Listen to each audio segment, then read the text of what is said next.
last race today, day 7, the final day. But we're looking out onto the water. it's looking wet. It's looking windy. It's looking gnarly. I mean, we've had pretty much rain all day today. I mean, it was forecasted to pretty much tip it down the whole time, and that's exactly what we've got. The wind is coming from wind is coming from the southwest today, so it's a bit of a different direction. No, not southwest. The north. Yeah. So it's a different direction, meaning that it's not coming directly down the lake. It's coming like pretty much straight off one of the mountains, one of the side of the mountains. So it's quite switchy. It's quite gusty, and it's tricky out there at the minute trying to lay a course. But hopefully we're going to be able to get these medal races done. It's also a bit chilly today. It's around 10 degrees. I mean, in the previous week we've had mid-20s even. It's been absolutely dreamy. Really a lot of sun, but today it's given us the elements, the absolute elements. But yeah, let's have a quick look what happened. Let's have a quick look at what happened yesterday.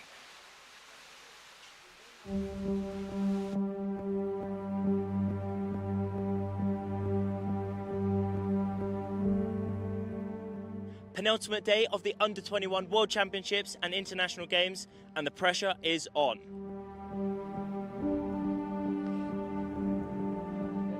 I don't think about be out of the top 10. I will do my best and we'll see. So it was the last day of qualification before the finals, and I'm really happy about my day. I got 1 win, 1 second place, and 1 fourth place. So overall, it's a pretty good day for me, and I'm happy to win this competition before the final. So I will enter directly into the final tomorrow, and I hope to win this one. The 6th and penultimate day is now complete, and we finish it with a full set of slalom races.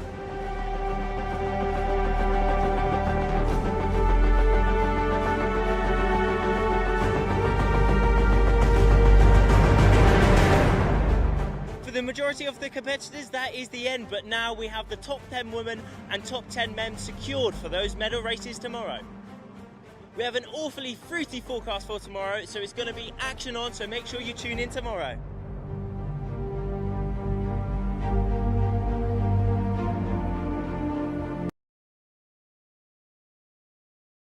Pressure really is on for today.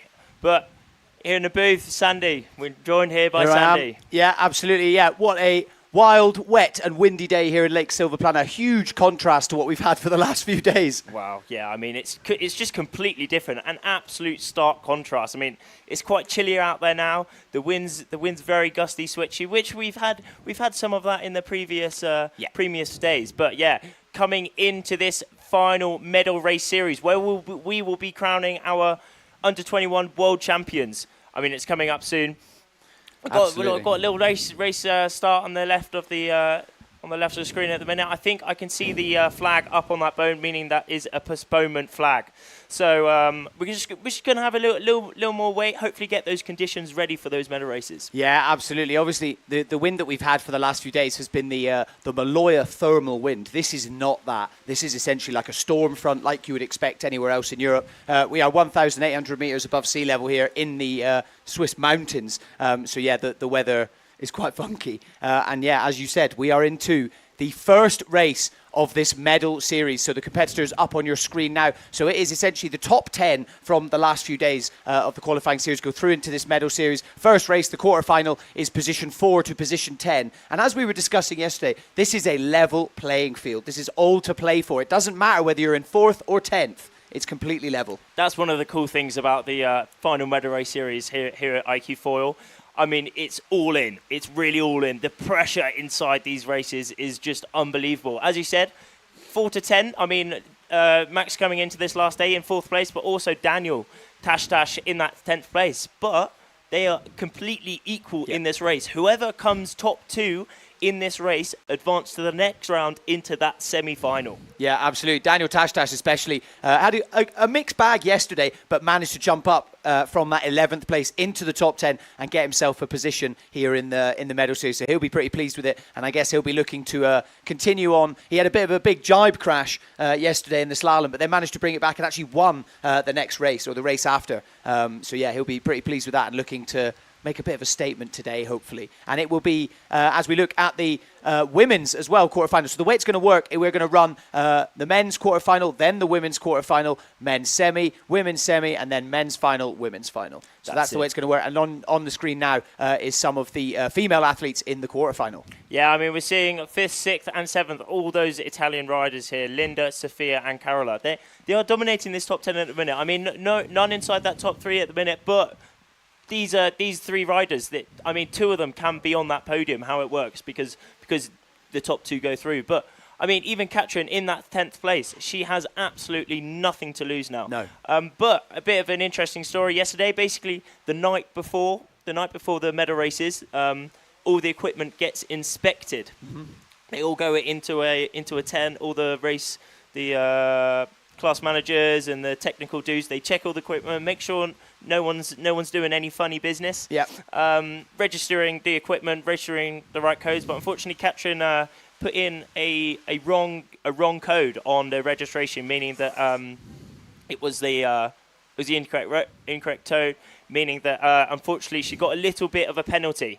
Right. So unfortunately even if she wins this quarterfinal, the best she can get is 6th, but in that position, in that 10th place, she's got absolutely nothing to lose. That is the cool thing about it. It's all power, full power, like nothing to lose. It's going to be awesome. Absolutely, yeah. As we take a look on the screen at the semi-final. So Leonardo Tomasini in 2nd, Davis Mazeas in 3rd. So this is into the next race. The winner of the 2 winners of the quarterfinal, so 1st and 2nd place of that, will advance through and go up against these 2 riders you will see. And then from the results from this race, the semi-final, the 2 of that will go up against the current 1st seed, Gaspard Carfentan.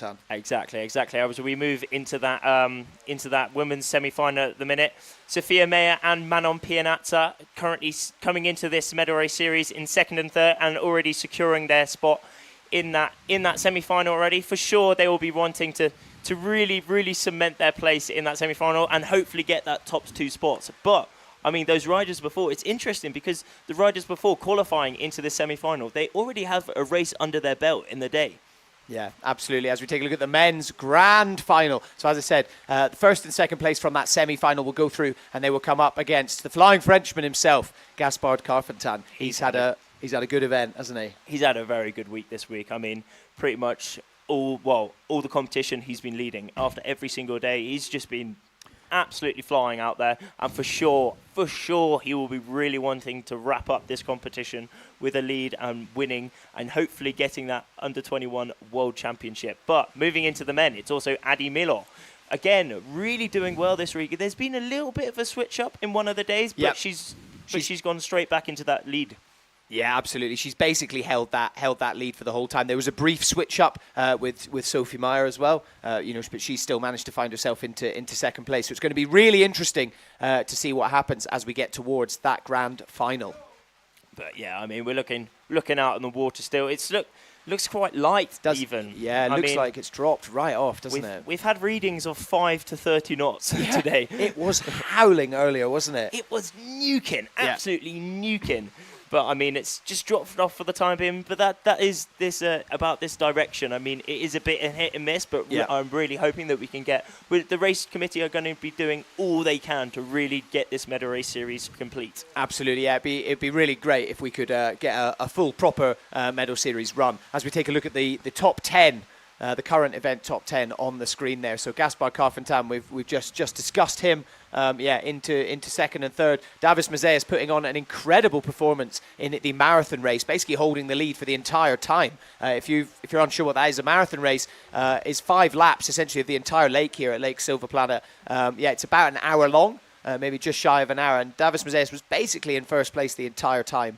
Really strong performance from the young Latvian rider, only 18 years old. Only 18 years of age, and for sure, he's the only guy here, isn't he? And he is probably, he is the leading Latvian at the minute. So for sure, he will be really wanting to put in a good result here. And then later on in the year, hopefully qualifying for the Olympic Games. As we move on to that top 10 for the women for today here in the medal series.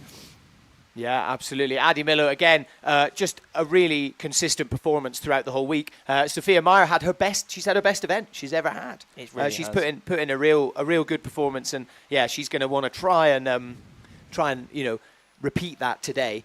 If we get the conditions. But speaking of the conditions, and this is something interesting, some of the riders prefer that lighter wind. Manon Pianazza, she said to us yesterday, coming in from the slalom, she really enjoys sailing in the lighter wind. So potentially really strong gusts. This is a one design class, so the women use an 8 square meter sail, no matter what the wind strength is. So if we're getting big 30 knot gusts coming through, certain riders are probably going to be more comfortable with that than others. For sure. I mean, these riders are all from around the world. We're seeing just in this top 10, Israel, Germany, France, Czech, Italy and British, all from around the world, meaning that everyone's going to be having a lot of different conditions, training in lots of different conditions as well. And from training in these conditions, you're all obviously going to have your strengths and weaknesses. Yeah. But, I mean, on this day, it's going to be kind of everything strengths and weaknesses. We got that 10 knots at the minute.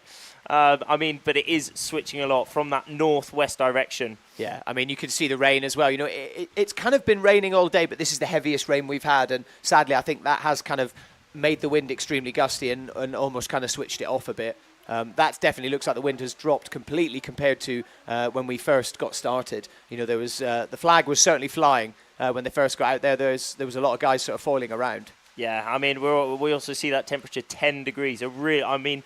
Less than half of what the temperature's been so far this week. I mean, it's chilly out there. I mean, we're seeing that AP flag, the postponement flag, the red and white flag, not even flying at all now, which does show it is just completely dropped off. But for sure, I mean, hopefully that wind does come back a little bit and we are able to kick off that medal race series here on day 7. Yeah, the final day. We have made it all the way to the medal series, and we've covered every base this week, haven't we? The first day we had slalom, which is essentially like a downwind course, and then we had a bit of a lay day, and then it was into course racing, more course racing, and the marathon race, and then yesterday more slalom.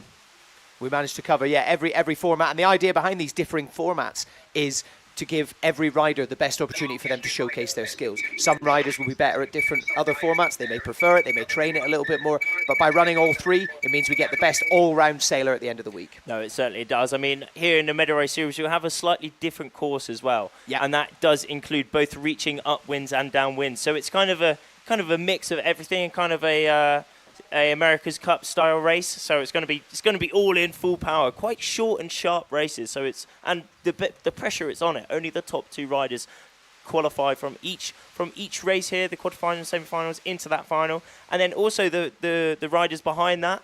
I mean, whatever you finish in that race determines your overall result at the end of the day. Yeah. So equally, whilst we say everyone's on a level playing field, if you are in that 10th place and stuff, you do have an opportunity to really better your position as we get to the end of the event. No, you certainly do. As we saw, just 2 of the riders, I think that was Duncan and someone else, just foiling off. So I mean, the 2 dudes that left on the screen, both Manolo and Stas, and then I think that's Adi foiling across the screen now. Yeah, it really is up and down. It really is up and down. I just see those flags on the boats there. They're flapping away, but yeah. No, there's Leo Tomasini with that blue bib. He's come into day 7, the final day for the medal race series, in that 2nd spot. So he has already qualified for the semi-final. But he's just cruising out there at the minute, as he doesn't have to sail this first quarterfinal. But for sure, he's going to be out there and just really he's going to be out there really checking the conditions that are out there. Absolutely. And if you are just joining us, welcome to the final day here at Lake Silverplana for the Under-21 iQFOiL World Championships. We are here, and we got a bit of a different day to what we've had the last week. We've had 20 degrees, clear skies, and that beautiful Maloya thermal wind coming in. Today, we have storms. We have storms. And that, hopefully, is going to bring a lot of wind. I mean, hopefully. I mean, we have seen today 5 to 30 knots.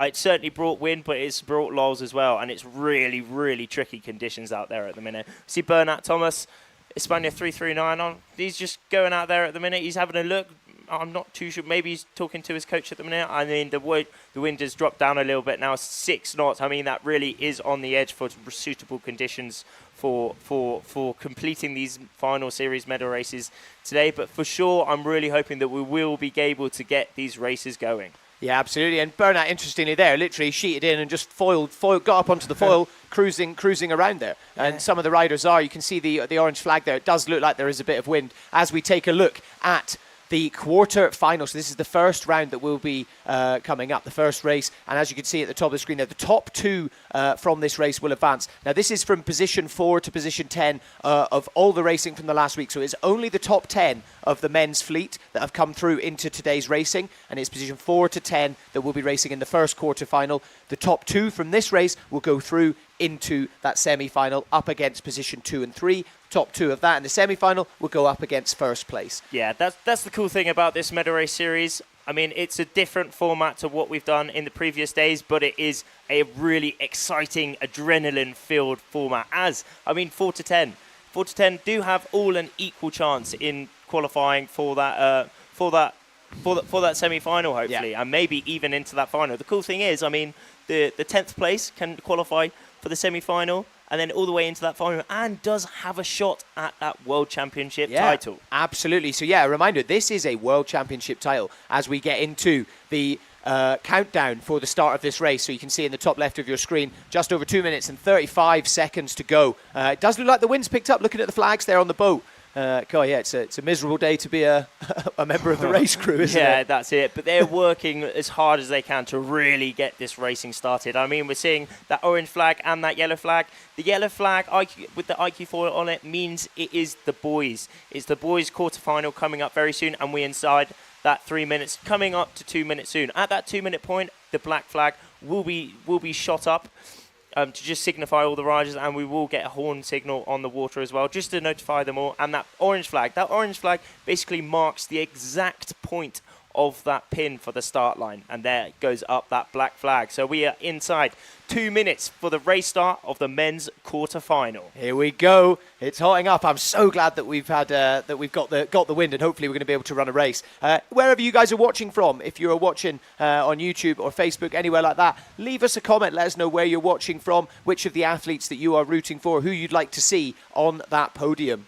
Oh, it's going to be awesome. I mean, Manolo Modena, there he is, age 19. He does have some experience in these medal race series. He's completed 4. I mean, he's a top athlete, and he's always been at the top of his game. For sure, he'll be wanting to put in a really good race result and really hoping to get into that next spot for that semi-final. Coming up to the last minute for this quarter-final coming up. 1 minute left to go. I wonder what do you think is going through these athletes' heads right now, other than it's a bit miserable out here. It's a bit miserable. Yeah. I mean, the pressure, for sure, it's a bit miserable. I mean, that will probably be the last thing going through their head at the minute, because it's all pressure on. The amount of tension in this race is just unbelievable. As the top 2, it's all or nothing. It's all or nothing on this specific race for these riders ranked 4 to 10 in the overall rankings. Coming up to the 30-second mark, for sure, they will be just wanting to keep consistent, really have a good race, just go the right ways, and especially in these gusty and shifty conditions, they're wanting to put in the perfect decision to really move up and hopefully get those top 2 spots for that semi-final. Yeah, exactly. As we get into the business end of this countdown, just over 15 seconds to go, we can see the riders starting to pump, get up onto the foil. They want to be going across that start line with as much speed as possible. Not long to go at all. Coming up to the 5-second mark. Lots of these riders. Ooh! Oh, someone straight down! Oh, blimey, what happened there? Both English riders, unfortunately, not having a bit of a funky one there, but there we go. Off from the start, leading, looking as if Boris Shaw down that bottom end has had a really good start. Bernat up ahead. Slightly ahead, but it's windy. I mean, we can see they're slightly overpowered on this first reach. It's all powered towards this first downwind mark, pushing the mid-20 knots at the minute. Bernat Thomas currently leading in this quarterfinal so far, but not too much. Not too far behind all the rest of the riders. Boris Shaw closely on his end, not much separating them until around 50 metres, getting closely behind again. Manolo Modena, it's all on, it's downwind. Yeah. As we see the riders heading into that jibe. A few of the riders opting, again, we're starting to see a separation of the pack here.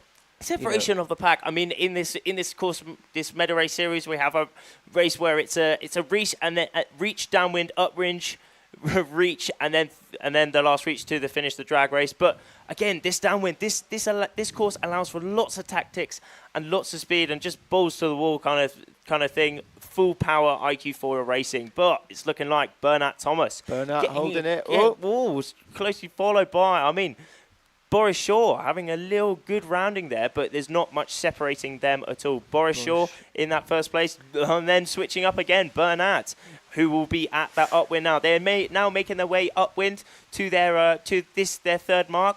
At that upwind mark, they will be making their way all the way back down through that gate and towards the finish. But remember, it's only these top two riders that make it through to that semi-final. Absolutely, yeah. It's all about that top two. You know, some of the other riders, it's...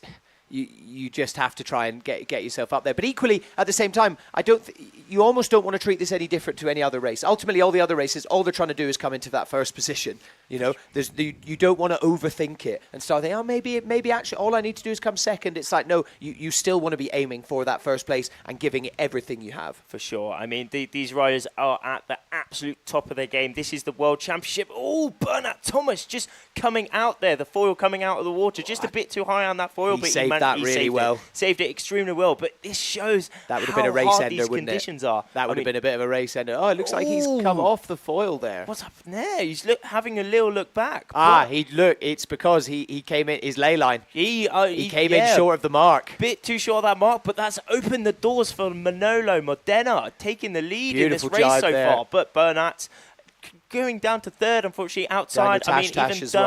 But Manolo taking the lead in this race. Manolo and Ido, Israel 930, currently in these top two spots, in those qualifying spots for that semi-final. But they are these two riders, the top two riders on our screens now, both putting in their drives now. Hopefully they've made that ley line down the bottom. Oh, Manolo having a bit of a fruity drive there. Of course, it's hard conditions out there, but Manolo rounding that bottom mark now. You can see how kind of uncertain their lines are that they're taking. You know, the boards are sort of rocking around. It's not something we've seen in the last few days. There's a lot of foils kind of breaching and coming up and out. That's it. That's it. Boris Shaw taking the lead down this bottom end. Boris Shaw and Manolo Modena in those top two qualifying spots at the minute. But in that third spot, Bernat Thomas down up on the right of our screens. Bernat Thomas. Oh, he was pushing extremely hard. Just having a little moment there and kipping out. But that's it. It's all or nothing.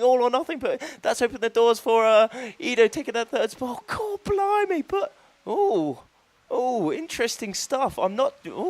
What's going on here? I'm not too sure what's going on here, but it looks like Ido's going upwind. Have they finished? I think they have gone over the finish.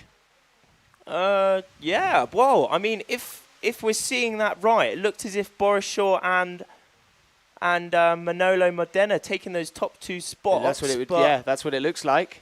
Because we'll wait and see if Bernat there, whether his crash was before or after the line. Yeah. I mean, interesting stuff. I mean, we're going to get confirmation in a bit to just see what happened in that race so far. But Stas picking up his hand. It looks as if bit frustration there from Stas. Yeah. Let's wait and see. As we said, the conditions looking very changeable. As you can see from the drone there, not looking super windy. You can see the moody skies. We've got a lot of rain here. And sometimes it's bringing wind and sometimes it's taking it away. That's it. I mean, throughout that race, I mean, it looked like it was full power on in that race, but now none of the riders foiling, so we can really see how changeable these conditions are at the minute. I mean, Max putting up his hand. I think that was hand of Max being not very funness. No, a bit of frustration Max is not there. Happy. Bit of frustration for Max Beeman. He didn't have the best start there, did he? No. Kind of crashing just over the start line. Just over the start, and I think he also crashed on that downwind as he was quite far behind at that bottom gate, which was interesting stuff. But there we are. Let's see what happened in that race. Who got those top two qualifying spots for that semi-final? Yeah, very interesting. What that was an interesting race towards that finish. Not 100% sure what was going on there, but it looked as if Manolo Modena and Bernat, Daniel Tash Yeah. Went over the line, but we are just Yeah. waiting for confirmation. And then it looks like we are probably going to be jumping straight into the women's quarterfinal as well. So the position 4 through to position 10 from the previous week of the qualifying series. As we take a look at the replay here. So straight up first, we got a crash there. There's that start. Interesting start. Both English riders going down there, unfortunately. But full power first reach. Absolute full power. Bernard Thomas is foiled, just coming out a little bit, but saving it. Rounding that first reaching boy all the way downwind. There we had Bernard Thomas just not quite making his ley line right, but and then down that bottom end, Bernard Thomas going down, but Boris Shaw in the lead in that race. There's Bernard going down just there. Really frustrating. He managed to save it earlier in the race as well. So yeah, it's obviously something that's going to be happening a few times throughout the day today. That's it. Max Bino just cruising back to the shore at the minute, But it's really changeable conditions here. But Very equally, changeable that is part of conditions. windsurfing, you know, and that's the whole idea behind the iQFOiL class. You know, they do run it in all different conditions, and they have to use exactly the same equipment.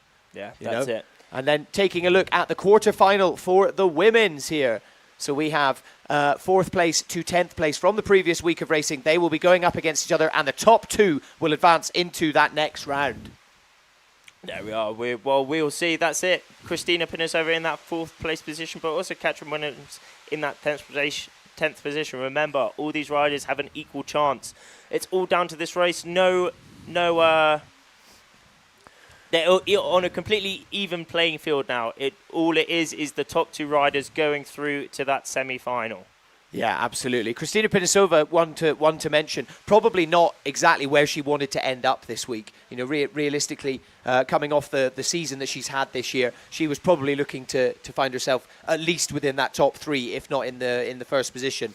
We saw a bit of passion coming from her yesterday when she came off the water, a bit of frustration.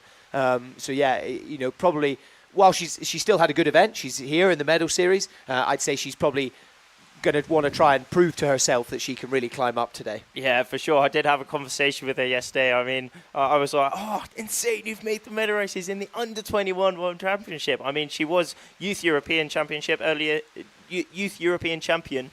this year, but she wasn't all best pleased actually in the position that she's in currently going into day 7. I mean, she was a bit angry because she did have an over the start line of OCS.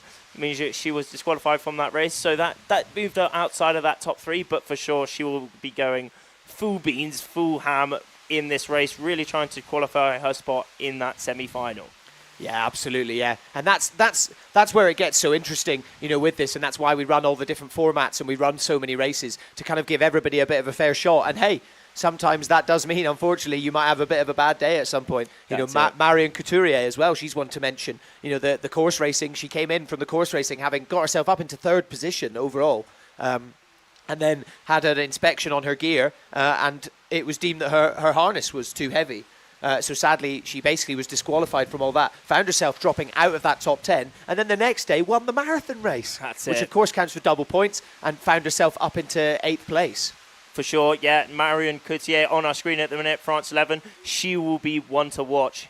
Only 20 years of age in this Under-21 World Championship. She is at the top end of the age group, but she is absolutely cruising out there. She'll be wanting to really hopefully move up those rankings, hopefully in that podium position. But we just had confirmation. It is Boris Shaw and Manolo Modena qualifying in the men's quarterfinal through to that semi-final, where they will be joining Davis Mazes and also Leonardo Tomasini. But we are moving into the women's quarterfinal now. Women's quarterfinal coming up very soon. We are inside the 3 minutes, under 3 minutes to go, and it's going to be a good one. It's going to be a good one. I mean, on the screen now, we're seeing that mark just in the middle of our screen, and then that boat in the left.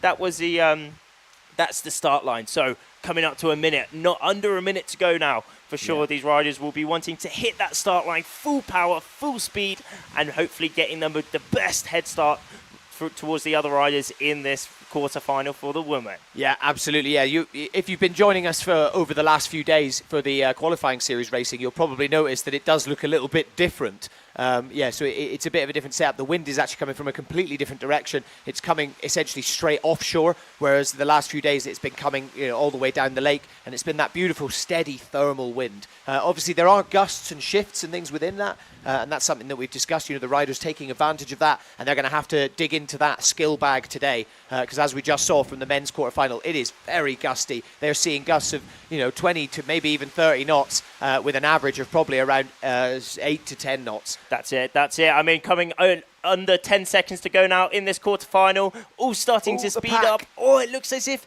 the majority of them are quite early.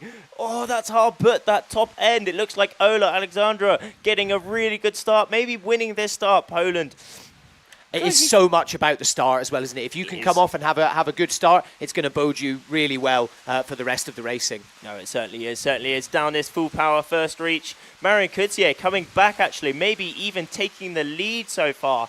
Marion Coutier rounding that first mark. Christina in first Pinisova place as well, coming really close round that mark there. Interesting, the different lines they're taking. Some of the riders heading out a little bit wider, and then Marion Couturier taking the lead as well. Didn't look like she had the best start. She was kind of on the foil, but having to really pump to get up. So great to see that she's managed to put it round. And again, as I said earlier, she's probably looking to repeat some of that success she had towards the end of the week. That's it. I mean, it's looking quite windy now, actually. We're seeing those white caps on the water. It means that is very windy. I mean, we see Marion Coutier currently leading this race, leading this women's quarterfinal, just cranking round. And it looks as if she's very much extended her lead towards the rest of the pack for sure. Now she will just be wanting to keep consistent, keep safe, and really control the rest of her fleet. So hopefully she's in those top two positions. Little look back there to make sure that everything was all good. And that's something be interesting to discuss with the athletes, of how much they look around at what the other guys are doing. And generally, it's a pretty similar answer. Try not that much. They want to really focus on whatever they are doing. You see, we just saw Marion Couturier as well, kind of adjusting her sails. So as the riders go, obviously upwind or downwind, they can actually adjust the rig while they are sailing. So they're out, so they can bag it out a little bit more, get a bit more power for downwind, and they can pull the sail in a bit tighter when they start making their way upwind, like we are seeing Marion Couturier doing now. Tacking, she goes down on the tack. It looks as if they've just gone into a lull, into a very, very light spot here. Marion, unfortunately, coming off on attack, but all the rest of the riders dropping off that foil. I mean, this shows how hard these conditions are at the minute. Literally, Marion in no wind, pretty much no wind here, but off in the distance. Looks as if Christina has maybe got up onto the foil, but Katrin Williams brings herself up into first place as well. You see on that left side. Yeah. Very interesting stuff. So for sure, the other riders, they have gone the right side. Both Katrin and whoever that is. It looks like, Marion and some of the other riders just sailed a little bit too far into that lull. Some of the other guys obviously spotting a bit of a gust, opting to tack a little bit further up the lake. Yeah. And that's what we're seeing now. They are absolutely flying. They are. Katrin Williams and Sophia Renner in this top two spots at the minute. Katrin Williams just nabbing that spot from making the right decision at that bottom gate. She is flying upwind now, putting into attack. How's the attacks? We saw the other group attacks, them stopping, but nice Sophia Renner there. Yeah, Sophia Renner, really nice tack. Sophia Renner has taken the lead from Katrin now. Great tactical decisions going on in the upwind leg we're seeing here. As I said, it's on a day like this where it is so gusty, it's so important to be looking around at what the wind is doing as well. Oh, it's really hard out there. I mean, we saw these two riders here, Katrin and Sophia. They were very equal coming up onto the side. They just headed into a big knock from upwind. The wind changed round, and it allowed Sophia Renner just take the lead. She's now cranking down on this downwind, having a very comfortable lead here, actually, closely followed by Katrin Williams behind her. I mean, not closely, actually. She's got a very good lead, but Sophia Renner putting in a drive now onto her last leg downwind. After this, she will be rounding that gate towards the finish, and it's a full power reach towards that finish. Yeah, absolutely. And looking behind, as we said, it does look like it's quite windy now. You can see the distance. Oh, that looked like, was that Katrin Williams catapulting there? Goes down. Just having a little explosion there. Hopefully she can keep that second spot, but whoever is in that third, it looks like it is Linda, Italy 4. It's looking like she will be coming up. Will she be able to, look at those meterage, it's coming very close. Linda taking that lead into that second spot, the qualifying position. But Sophia Renner on our screen, finishing this race. Beautiful. Wow, that Great was a performance. big decision from Sophia Renner there, taking the win and qualifying herself into that semi-final, but closely followed by her teammate Linda, Italy 4. Will she be taking that second spot and qualifying into that semi-final? She will be coming up at the top of our screen now. Easy. She has got it. And it looks, absolutely beautiful sailing there, especially Sophia Renner. Her and Katrin Williams, it was that tack, making that decision to tack a little bit earlier, more in the kind of middle of the course, rather than following the leader at the time, Marion, down. And Marion Couturier found herself down into that, where that lull was. And a few of the other riders got a bit caught there as well. That's it, but there we are on the screen at the minute. Linda Opandi taking that second spot, qualifying herself into that quarterfinal. Into the semi, perfect. So, first and second through. To that Sophia semi-final, Renner and Linda Opandi will go up against current positions 2 and 3. Sophia Meyer and Manon Pianazza in the semi-final. That's it, moving up and hopefully giving themselves a chance to qualify for that podium and qualify for the overall World Championship. But there we are, the race results for the women's quarterfinal that we just sailed. That was a extremely changing race, wasn't it? Yeah, exactly. We saw people, a lot of gas, a lot of switch in that, but Sophia Renner making the correct decisions. I mean, we can talk about luck, but she did make those decisions. She made her own luck in that race, and she qualified herself in that first spot towards that semi-final, closely followed by Linda Opandi. Yeah, absolutely. Yeah, you talk about luck and things like that, and obviously there is a certain element of that. But for me, that was pure tactics. Being able to spot that there was a gust there, or looking down further, seeing that there wasn't that much wind down there, going, do you know what? I'm going to attack now. And her and Katrin Williams doing that, it was a great decision, I think. Certainly as was. we take a look at some of the replays from this race as they head off on the start line. There we are. I mean, we saw Poland.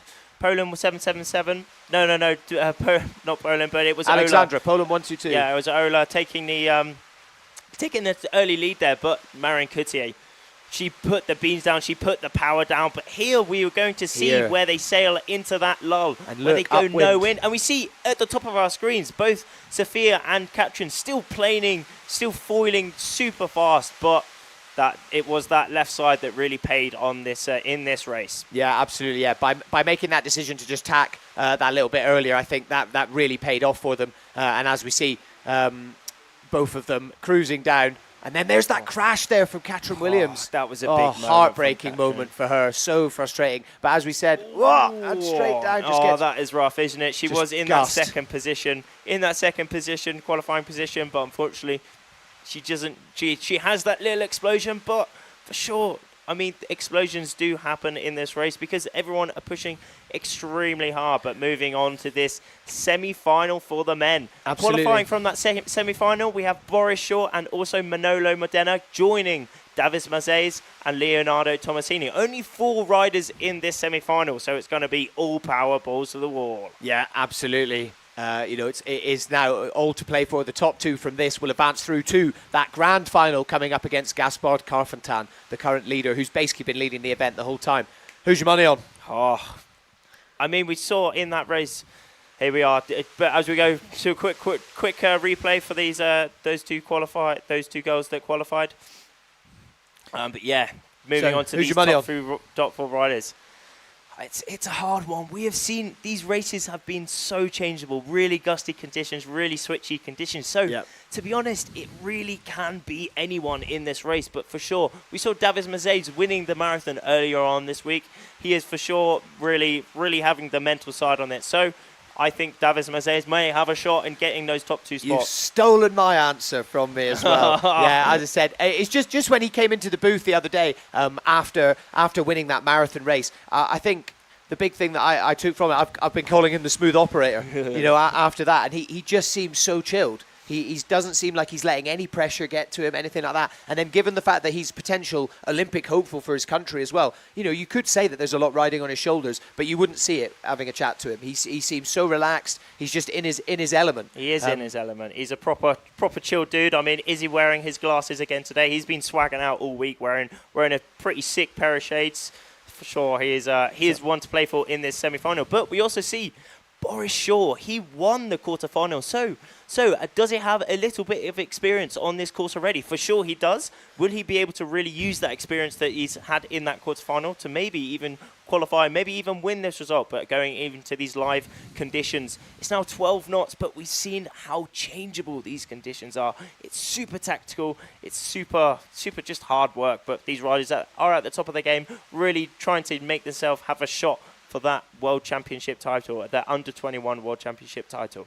Yeah, that's it. It's interesting what you said. Sometimes, the guys who have just done the quarterfinal, they've sailed the course already. As you said, they've got a bit more experience of what the conditions are like. And they're also coming off a win. They've had a little bit of a boost. And sometimes some riders you do see that really helps them and they kind of get a bit of momentum behind them and do it. And then other riders actually, if they have qualified a bit higher, they're like, no, I prefer to stay fresh. And, actually the first race is generally where I feel I perform the best. So, it's, as you said, it's going to be really interesting to see the two guys that have just sailed the quarter. Are they going to now potentially put on a bit of a stronger performance because they've got a bit more experience of the course? No, it certainly will. I mean, we saw that yellow flag go up on the committee boat. We are now inside under 3 minutes to go for this semi-final for the men. Here on day 7, the final day here in the Under-21 in Under-21 World Championships and International Games here at Lake Silverpana in Switzerland. Yeah. As we see the riders getting themselves up onto the foil, cruising around, just familiarising themselves with the conditions. As I said, 2 of them have just completed that quarter-final, as we see 2 of the riders jibing there. So, yeah, we have Leo Tomasini, Davis Mazeas, coming through in that second and third place. We haven't seen them race today yet. Yeah. Leo Tomasini, we probably haven't discussed him enough. He is a young rider. Yeah. Only 16 years of age, coming into this, getting some experience, mixing amongst some more experienced riders. And yeah, just irregardless, but here he is. He's found himself into that second place. He really has. I mean, we're talking about experience. He did have experience coming into, well, he won that marathon, didn't he? So he's got a lot of experience. And for sure, he's had some extremely good results so far this year as well in the youth discipline and in the junior. He's been just cranking along, having a really good year this year. And for sure, he's come into the final day at the Under-21 World Championships with a really good result. He's come into it in a really good position, and for sure, he'll be wanting to really try and cement his place in that final. Yeah, absolutely. It's going to be a really, really interesting one to see. I feel quite bad that both of us have got kind of Davis Mazeas in our corner. Perhaps we should be rooting for different people. But if you are watching along at home, whether it's on Facebook or YouTube or anything, let us know who you are rooting for as well, where you're tuning in from. And yeah, as we get into the business end of this event here at Lake Silverplana, it is all to play for. It is the medal series. We've completed the quarterfinals for both the men and the women, and we are just over 40 seconds to go until the start of the men's semi-final. It's going to be all go. I mean, we're seeing those riders down that bottom end, both Davis and Boris Shaw, and also on the left, Leo Tomasini, all foiling, but it's looking like Manolo Modena not foiling at the minute, just waiting for the other riders, hopefully trying to get the best start possible. Maybe trying to base his start on the other riders, but we're seeing who will be getting the best start. Down that bottom end, it's looking like but all 3, Davis, Boris and Leo going down that bottom end. Just Davis slowing up a little bit. Yeah. Leo putting in those pumps. Under 10 seconds to go for this semi-final. Coming up extremely soon. Who's coming in with the best start possible? Okay. Like Leo trying to overtake, but putting in some mega pumps there. Both Boris and Davis down that bottom end. Looks like maybe Boris has got an early lead in this race. And they're back into their harnesses, cruising around as it looks like they've just gone into a big gust now. They certainly have, but Boris Shaw taking an early lead in this race. Leo Tomasini having the speed, just rolling, maybe rolling Davis there, but they're making their way down onto their downwind here, just cruising out downwind on their second leg in this semi-final race for the men. Absolutely. Manolo Modena is kind of trailing a little bit there. Looked like he was taking a slightly different line, but Boris Shaw with a pretty nice lead. But we are seeing Leo Tomasini starting to put the pressure on as they make their way round the jibe. Boris Shaw opted to jibe a little bit earlier as we see the other riders. Davis Mazeas looked like he didn't necessarily have the best start. He kind of wasn't quite up on the foil there. But yeah, seems to be coming along with it now as we see Boris Shaw right in the centre of our screens.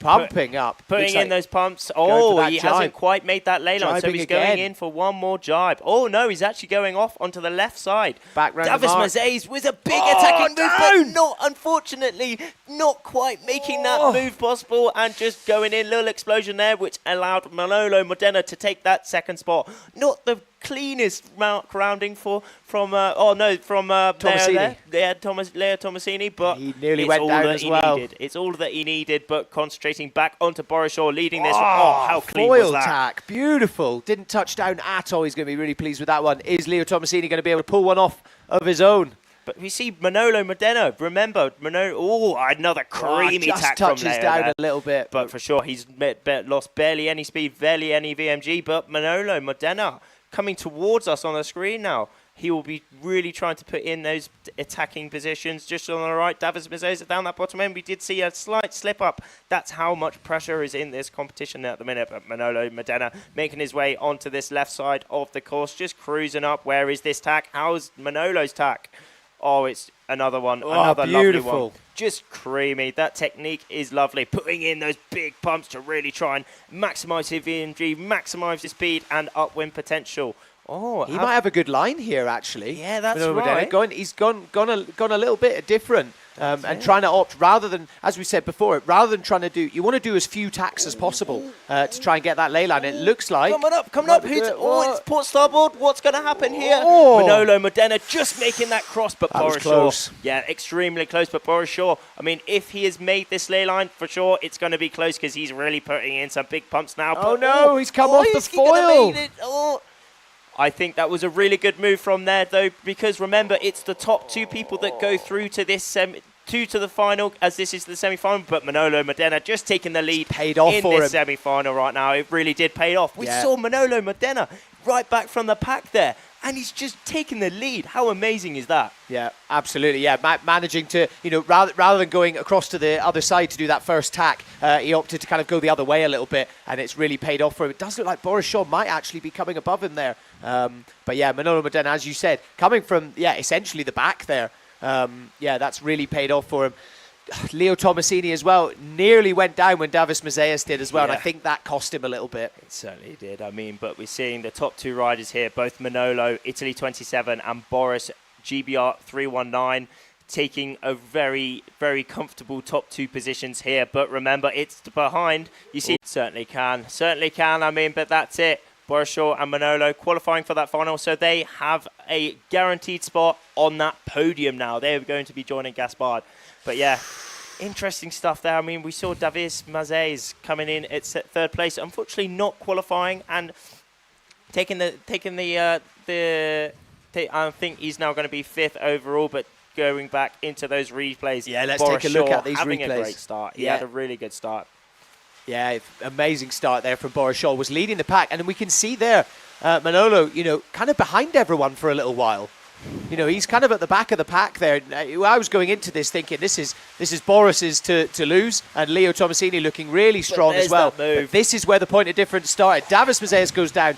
Tomasini really nearly goes down there, and then Boris Shaw takes this line, but then we can't see. And here it is, Manolo taking a bit of a different line. Cross. Oh, so close there. Taking that cross from Boris. Boris not quite making that upwind mark, but it didn't matter. He made it really comfortably. And then Manolo cruises straight past him there. And then there's that last reach. Manolo and Boris Shaw taking those top two spots. But it was very hard from Davis there. We saw him making a really strong, big pressure, big ballsy move, making an attacking move there at that bottom gate. But unfortunately, it didn't quite pay off. And he lost control and had a little explosion. But an amazing competition from Davis there, picking up that fourth place and now in fifth place overall in that competition. But third, Leonardo, unfortunately for him as well, he's been coming a really consistent second place overall so far this week, just missing out on those top two spots. So he will be finishing in that fourth, and then both Boris and Manolo taking their way into that final. But moving on to the girls' semi-final now. Yeah, taking a look at the semi-final, what we have got coming up. So Sofia Meyer and Manon Pianazza taking their first race for today, and joining them is Sophia Renna and Linda Opandi. The top two from that quarter-final will be joining them in this semi-final. I'm going to ask you again. We didn't get it right last time, but it's still fun to speculate. Who's your money on? My money's on Sophia.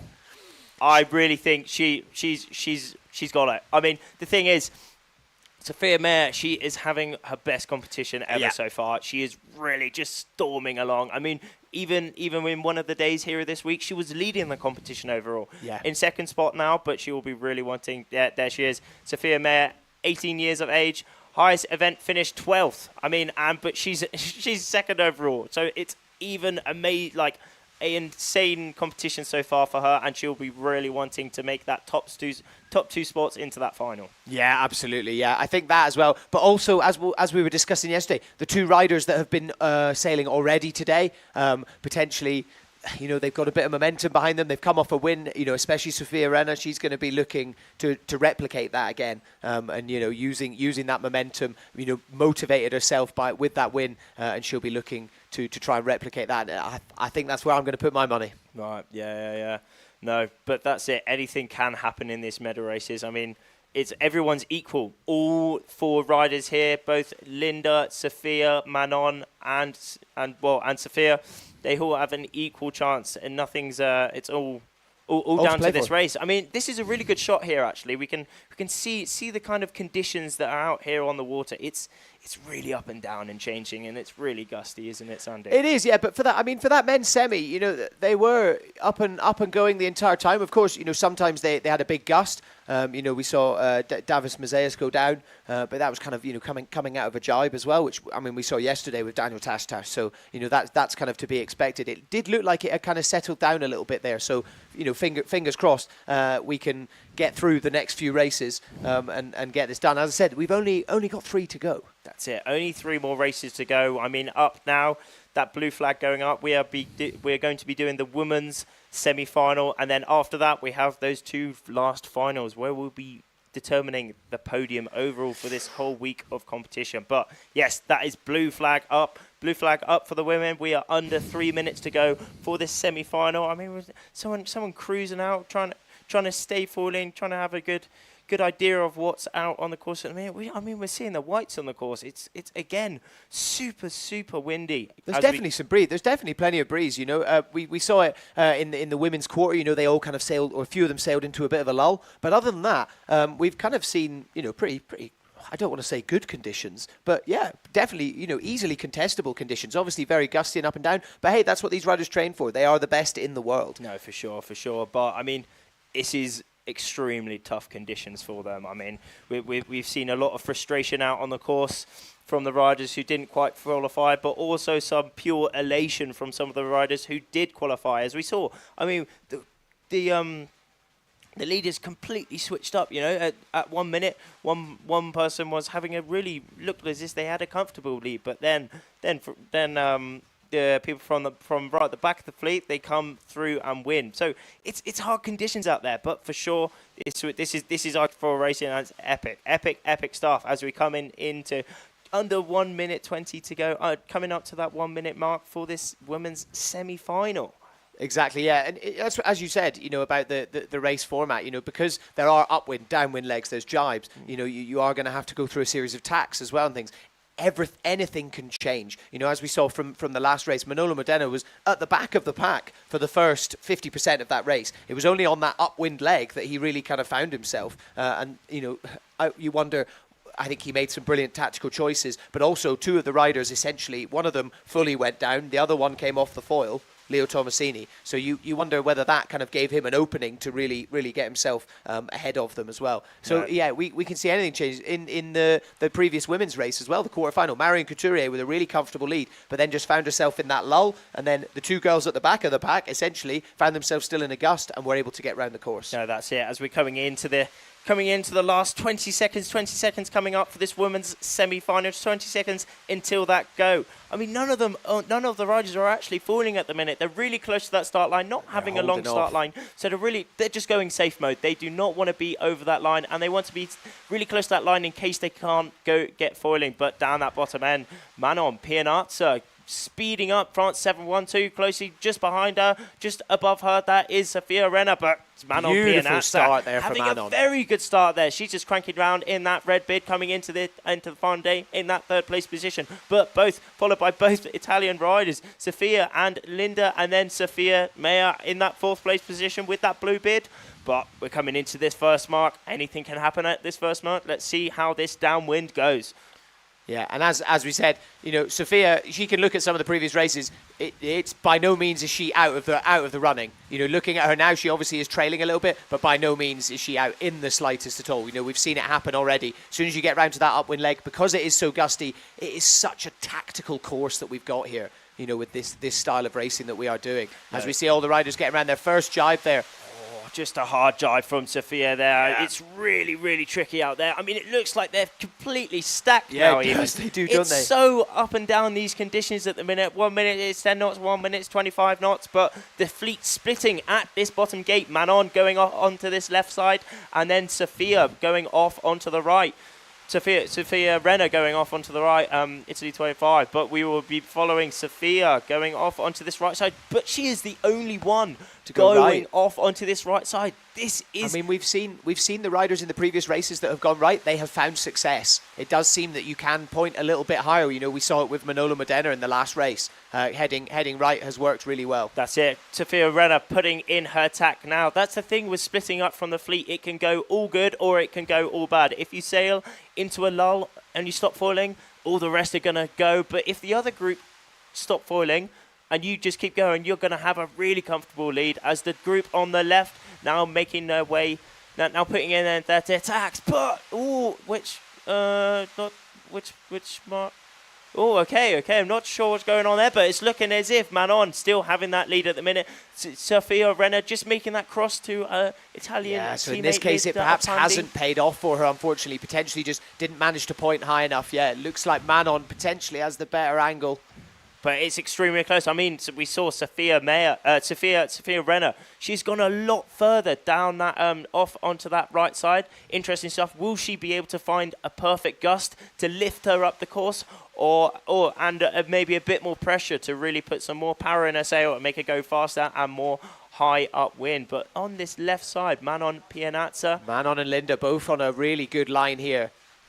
Let's see if they're going to be able to get around, or are they going to have to make another tack. Linda Apandi there on screen. But there we are. Sophia Renner. Sophia Renner on the screen at the minute, age 18 years. But where is that upwind mark? Linda on the screen One more tack. now, putting in her tack. Where is that upwind mark? Remember, these guys are now making their way upwind to that upwind mark, and then they're rounding it, going all the way downwind, followed by that final reach. But I mean, we saw at the minute, Sophia Renner, well, these top 3, top 4 are all extremely close at the minute.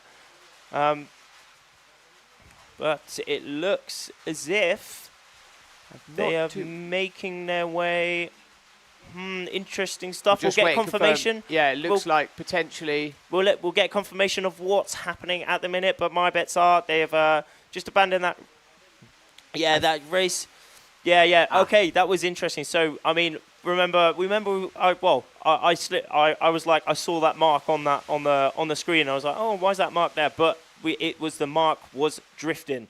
Yeah. So we've cancelled that race, and we're going to go rerun that race for the women's semi-final here on day 7 at the Under-21 World Championships and International Games. Yeah, as we take a beautiful drone view there, you can see it does look like the wind has picked up quite significantly. So we've got some great conditions now to be running it. But yeah, obviously with all that wind, that has dragged a boy a bit too far downwind. That's a replay of that race. Obviously this will not count, but just to bring you guys a bit of a replay of the action we have seen so far. As you can see, Sophia Meyer, the current second place, she was kind of didn't have the best possible start, so maybe she's actually sitting there going, oh, she needs to go past that boy and say thank you to it. That's it. I mean, as we've had this race cancelled and they're going to be redoing it, it does give a second chance to those two riders in outside those top 2 qualifying positions. Yep. Sophia Meyer didn't quite have the race she wanted there. I mean, but lucky drifting boy for her. She's going to have another chance at qualifying for those, because remember, it's only the top two spots in this women's semi-final qualifying to that final where we will be crowning our under-21 world champions. Absolutely, and then to what we said earlier, about Sophia Mayer, she didn't have to do the quarterfinal, so that was her first race of the day. So potentially that she can now go, well, that was a little bit of a warm up. Yeah. That was my warm up race. I'm now comfortable. I'm getting into the rhythm of things, and now that there's been this general recall, which has been potentially lucky for her, she can look to try and replicate some of that success that she's had earlier in the week. That's it. I mean, we saw Linda Operandi, Italy 4. She was leading, I would say. Yeah. She was. She was doing really well. Her, she managed to take a really, really good line. Her and Manon Pianazza both took a really great line. Opting to go round the left buoy in the gate downwind. There's Adi Miller with that yellow bib. She has qualified straight to the final, so she will be watching this semi-final and trying to get some inside knowledge of what's going on. But there we are. Eyes on the committee boat at the minute. This is the committee boat. This marks, the orange flag marks exactly one end of that start line. Yeah. I mean, it looks pretty rough out there. They've got the coats on. It's gnarly weather. Super, super windy. Super, super wet even. I mean, it's absolutely tipping it down. Yeah, isn't it? It is. But it does look like that wind has picked up, which is good. Hopefully that means it will be a little bit less gusty. Even if the wind is a lot stronger, this is a one design class. These riders have to sail this equipment, whether it's 8 knots or 35 knots. And I think we're looking more towards the latter of those conditions right now. A few of you asking, they are on 8-meter sails. So the women use an 8 square meter sail. The men use a 9 square meter sail. So yeah, having to sail, equipment that big in these difficult conditions is so physically demanding on these athletes, and it just showcases how skilled they really are. No, it really, really does. I mean, top 4 athletes here in the women's semi-final at the minute. Remember, It is the top 2 in this fleet that qualify into that final. I mean, as we had that race that was just cancelled, unfortunately, and we go into that live conditions, it's really picked up. 23 knots. It's super, super windy. Still that same direction, northwest direction. I mean, as we've, this is a bit of a different direction that we're having here on the final day.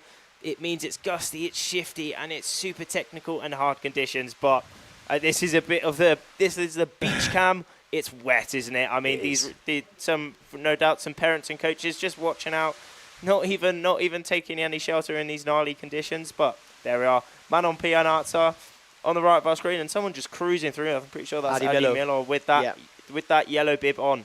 Yeah, Adi Miller just cruising around, getting a bit of a lay of the land, shall we say? Just finding a way around the course, getting ready for that final later on. And she will be looking at these 4 girls here, wondering which 2 of them will be qualifying to go into that final up against her. So we've got Sophia Mayer from Germany, currently sitting in 2nd position overall for this event. Had the best event that she's ever had. Manon Pianazza as well, sitting in 3rd, also had a brilliant event. Chatting to her yesterday, she was saying she kind of prefers the light winds, so perhaps she's looking at this and feeling a bit frustrated, longing for that Maloya thermal wind. But equally, as we just saw in that race before it was cancelled, she was still performing really well. Yeah, for sure. I mean, but they're joining those two riders is both Italians, Linda Operandi, and also Sophia Renner. Yeah. Exactly, yeah. Sophia Renner coming off a win in the quarterfinal there, so she'll be looking to replicate that. And as I said, she'll have a little bit of motivation, a bit of momentum behind her there, and she'll be looking to essentially just repeat what she's just done. The course hasn't changed at all.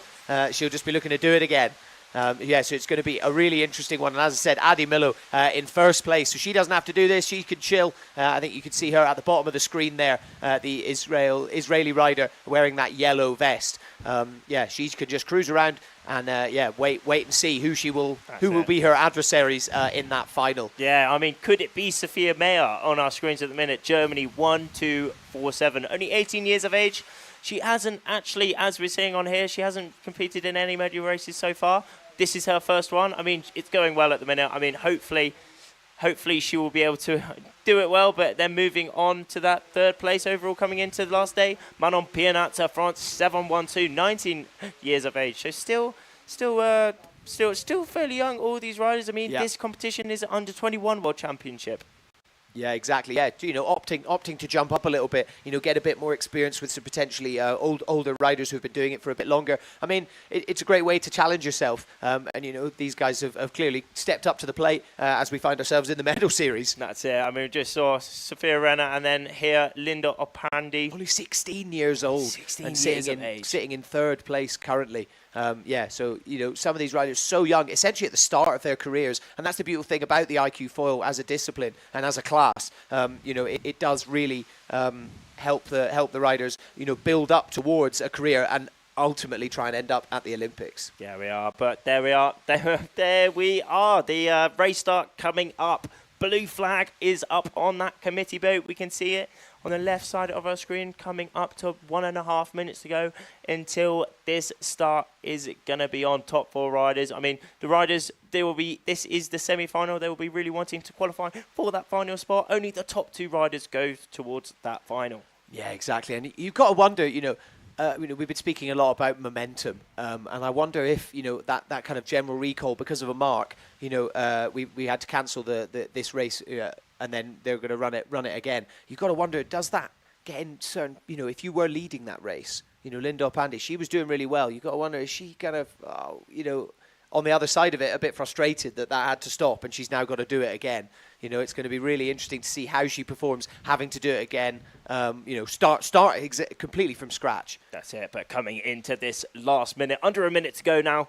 Only the blue flag up on this boat for sure. The riders to the left of our screens, just off screen, they'll be really, really powering up now. Hopefully, going towards this start line. I mean, for sure, these riders will be wanting to hit this reaching start. It starts with a reaching start, so it's full power, full balls to the wall on this first reach. Oh, but we're seeing these 4 riders actually having a bit of a chill at the minute, really trying to time this start to perfection. Yeah, just getting ready, essentially sitting there. As we get towards sort of 10 seconds, they're going to start pumping their sails, pushing on that board, getting themselves up onto the foil, and they're going to be trying to get across it, as you just said, with as much speed as possible. So let's wait and see as we've got just over 5 seconds to go here. As you can see, the girls starting to pump up onto the foil. Whoa! God blimey, but Manon Pianazza coming in with the speed down that bottom end. And again, probably having the best start out of these 4 riders. Sophia Meyer also having a good start down that top end, but Sophia Renner looks as if she is taking that second spot, that early second spot. Linda Opandi, slightly having a moment back there. A little bit, looks like she just lost a bit of power there. But yeah, Manon Pianazza looks like she's absolutely flying. It actually looks like the wind has dropped off a little bit potentially. Yeah, maybe dropped off. I mean, they're still doing just over 20 knots, 23. Yeah. That is certainly not slow at all. They are still cranking as they make their way downwind for this first downwind leg. They're going towards that bottom gate, but Sophia Meyer taking an early jibe. That's an interesting decision. Will she be able to come out on top with that position? But both Sophia Renner and also Linda Opandi putting in their jibes, closely followed by Manon Pianazza down this bottom end, but they are making their way down towards this bottom gate. Oh, look at those conditions there. You can see how gusty it is on screen there. Yeah, stripy water there. But yeah, Manon Pianazza still furthest downwind, so still in that first position, but it looks like Sophia Renner is closing in on her as we see them heading round the jibe. That's it. I mean, at this position, this bottom gate, it is attacking seasons right here. Linda Opandi trying to make a really tight mark rounding there, but just coming off for just losing a little bit of speed, but they're all pumping really well up onto this first upwind. Sophia Renner maybe just taking the lead, an edge off Manon Pianazza, but it's a pumping battle now. Absolute pumping battle, trying to get those speed, trying to get that more upwind ability, but Sophia Renner up this top end, it looks as if she may be having the controlling position now, because for sure, when Manon can't tack. That's it. I mean, in this position, it's windward-leeward, so Manon does have the right way, but they're both putting it in their tacks now as they make their way up onto that right-hand side. But do you remember Sophia Meyer from Germany? She did go the complete opposite side, so that's big risky business. Yeah. It could put her right in the front, or it could make her maybe not come out on top, but we'll see. We will see as they cross together if that she made the right decision. But Manon Pianazza just cruising up this upwind, She's looking like she has quite a nice spot here. I mean, not much separates them at all. If you look at those distances, only 20 meters, 50 meters separating them. But looking like maybe Germany 1247, Sophia Mayer not quite having the thing. But okay, coming up to this upwind now. But Sophia Mayer. No, Sophia Renner taking the lead, but it's super close of this top 3 positions. Remember, it's only top 2 that make it into the final to secure those podium spots. But Sophia Renner and Manon Pianazza currently in those top 2 positions, but Linda Oprandi very close behind. Yeah, we can see Sophia Mayer just crossing that mark there, potentially not the best race for her, potentially some tactical decisions that haven't really gone her way. Manon Pianazza having a really, really brilliant race. We've seen it before, getting up to that top mark, you do have to make some difficult decisions tactically, and we saw a couple of riders kind of having to come off the foil to get upwind round it. There's that talk of the upwind level where if you go too far upwind, you are going to come off the foil and lose that speed, but also the less tax you do, the easier life is going to be. So there is that really, really fine line. And we've seen it pay off for some people this week, today, and this week in general. And then we've seen it also, be really frustrating and difficult for some of the riders. It looks like that may have been the case for Sophia Mayer, taking, just the wrong angle there. Top 2 positions now coming through the line now. Sophia Renner taking that first spot, closely followed by Manon Pianazza. Just having maybe a little celebratory finish, but those top 2 positions. Sophia Renner putting the hand to the air. She is extremely happy. She is qualified for that final. She is guaranteed her spot on that podium for the Under-21 World Championships and also the International Games. But in that second position as well, Manon Pianazza, as we go to those replays. We did see, again, Manon Pianazza winning that start, having an extremely good start, probably hitting it with the most speed, and she did keep in that top spot for a long time, but then Sophia Renner did manage to take her. But I mean, majority of the race here we're seeing not quite the mark rounding from Manon Pianazza, and that did allow Sophia Renner to maybe have a bit of, but here was the moment that Sophia Renner did take that lead from Manon Pianazza, absolutely cruising down that downwind and towards the finish. Sophia Renner taking that win, qualifying herself for that final, and also Manon Pianazza qualifying herself for that final. Yeah, Sophia Renner, again, it's what we were saying earlier. She obviously found that momentum, doing the same thing in the quarterfinal, and now she's just done it again in that semi-final. Is she going to be able to take that into the final? We shall see, as we see her and Manon Pianazza will be going up against Israel's Adi Millo, who has been leading the event basically the entire time. So it's going to be a really interesting race. But prior to that, we have the men's final coming up. Gaspard Carfentan taking to the course for the first time today. How do we think he's going to do? And as we take a look at the grand final for the men's, Gaspard Carfentan currently sitting up in first. Manolo Modena with a really impressive performance in that last semi-final. And then coming up is Boris Shaw from the UK. Also had a really good day today. He's consistently been up at the front of both races. This is going to be a really exciting race. Yeah, I mean, all week. The whole week has come down to this final race. This will be the final race for the men in the whole competition. And it is the final where we will be crowning our Under-21 World Champion. All these riders are in that Under-21 bracket. And it is all on this race. Anyone can win. Here we are coming into today, day 7, this final day in first place. Gaspard Carfentan, France 379, age 20. He has been at the top of his game all week. He has been leading and he has been really storming along, closely followed by Manolo Modena. He has done absolutely amazing so far. Yeah, really impressive performance from Manolo. Qualifying for this final, absolutely amazing stuff. He came into today in 6th, so he's doing amazing. But Boris Shaw, he came into the final day in 9th place, but he has secured himself after 2 amazing races in that final. He will be having a spot on that podium, but where will he be on that podium? We will find out in this final race. Only age 18, and he's already had 1 medal race in his past, but for sure, 100% he will be trying to get this Under-21 World Championship. It's all on pressure. Pressure is on for this race. The pressure is on, but equally, you know, it's to a certain extent, they've just got to try and stop that pressure being on, because sometimes that can add a little bit too much, and, you know, it can all become a little bit overwhelming. So it's really important, like we were talking about with Davis Mazeas when he won the marathon race earlier in the week. He was kind of just went into it, you know, as little pressure as possible, take it easy, you know, try and just, dare I say, enjoy it.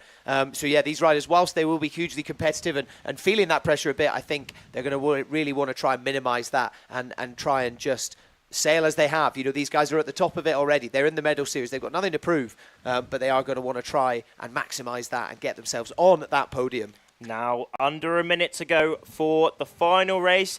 The final top 3 positions overall in this race. So, well, in this whole competition so far, the top 3 will be determined in this race. First place will be getting that World Championship title. Second place, Vice Championship. And third will be getting the third place. Overall in this competition, it is all on this race. Coming up to 30 seconds, under 30 seconds to go now in this.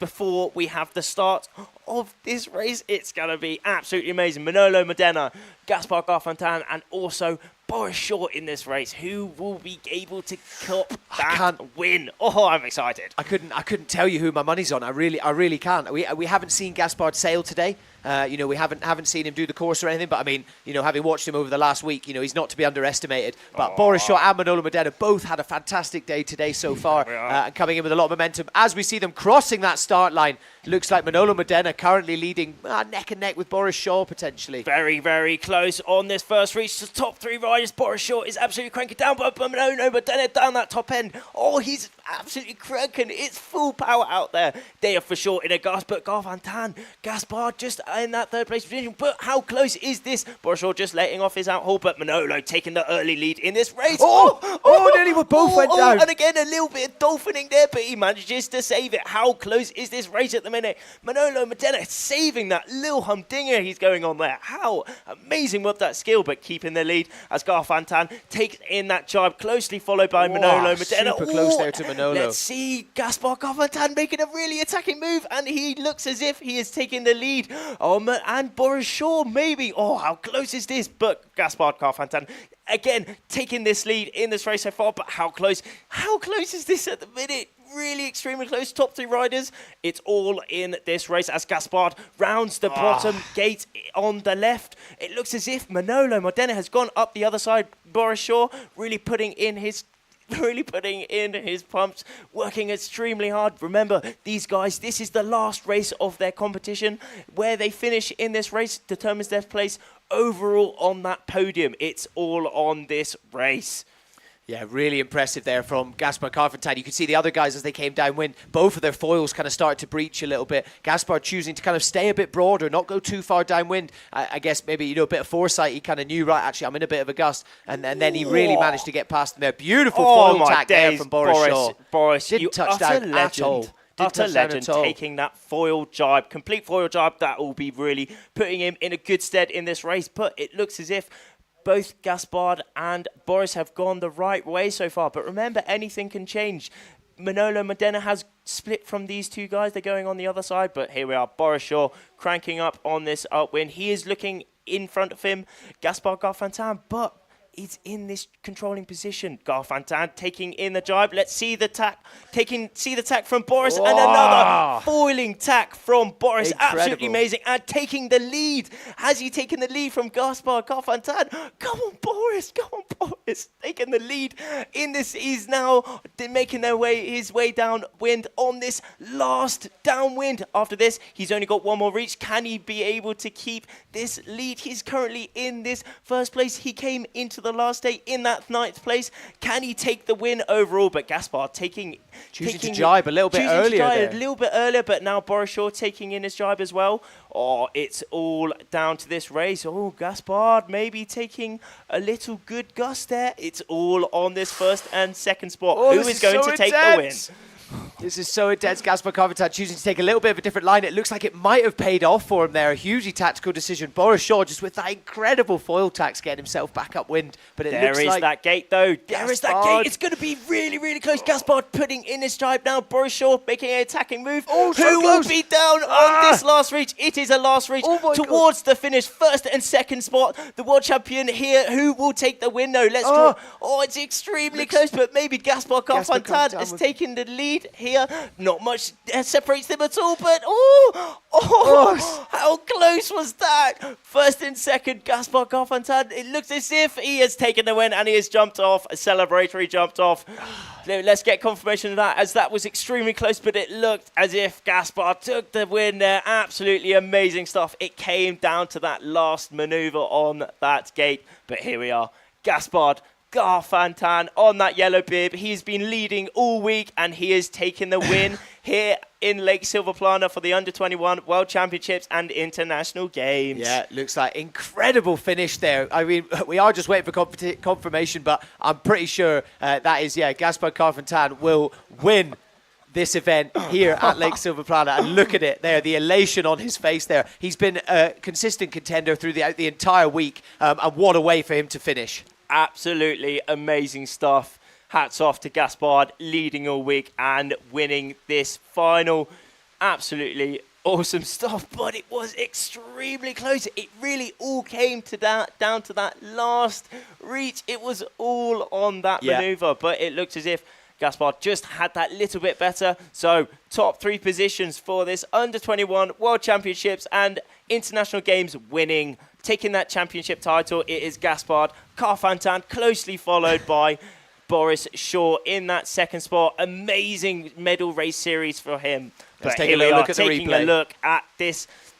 Taking a look at this final, but we saw Manolo Modena taking a lead early on, but here's that moment, and again, holy moly, right, okay, that was big stuff for there, but he does keep it, he does save it, but unfortunately, oh mate, just look at that, Sandy. Incredible foil tack there from Boris. I mean, we can't take anything away from Boris in this. I mean, if I'm honest, it was kind of his race for a moment. It was just this jibe here at the end, an absolute photo finish. Boris looking like he was ahead there, but yeah, just the amount of board speed that Gaspard had there as we take another angle there, and I mean, that's amazing. Over the line first, but so close. As we said before, during this week, these races, they come to, it's centimetres between positions, centimetres between that first and second that can make all the difference. But yeah, huge kudos to Boris Shaw for an incredible performance in that race there. But yeah, Gaspar Carventan is our champion.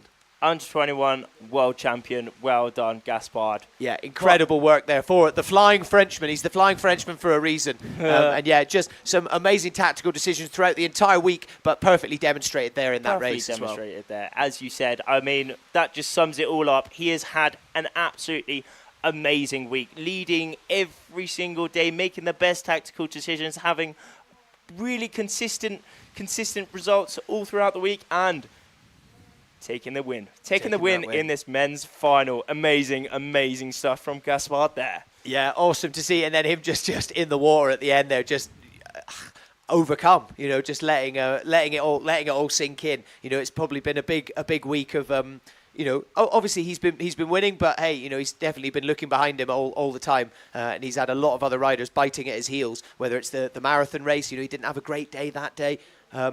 So yeah, and what we are looking at now is the final results from the Under-21 iQFOiL World Championships here at Lake Silverplana, and this is your top 10 of the men. Gaspar Carventan taking that World Championship. Boris Shaw in second place. Incredible showing from Boris Shaw. At the start of today, he can definitely walk away from this event immensely satisfied and proud of himself. Boris, what a legend. Go, lad. Absolutely amazing result from you there. And quick and following that top 3 again, what a lad. Manolo Modena, top result. Well done, boys. Absolutely amazing stuff. And well done, everyone in that top 10. I mean, it was insane pressure, amazing stuff. These guys have been working extremely hard throughout the week to really try and qualify for this medal race series. They've qualified, and it was all on today.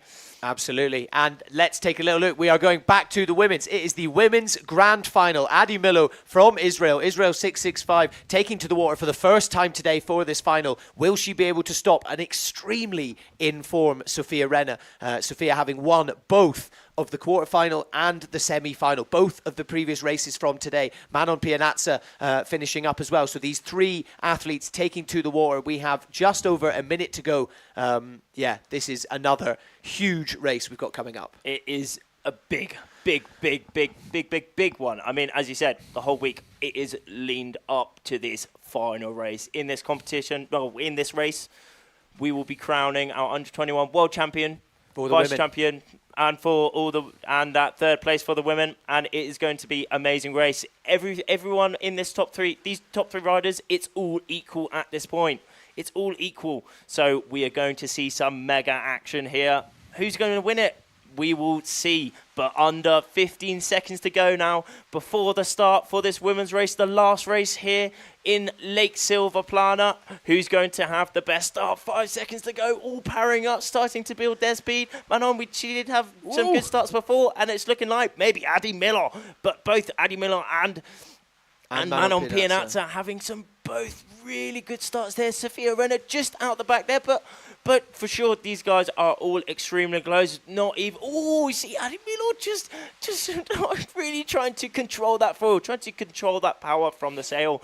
Where is this first reaching mark? It looking as if Adi Miller leading and taking an early lead in this race as they round that reaching mark.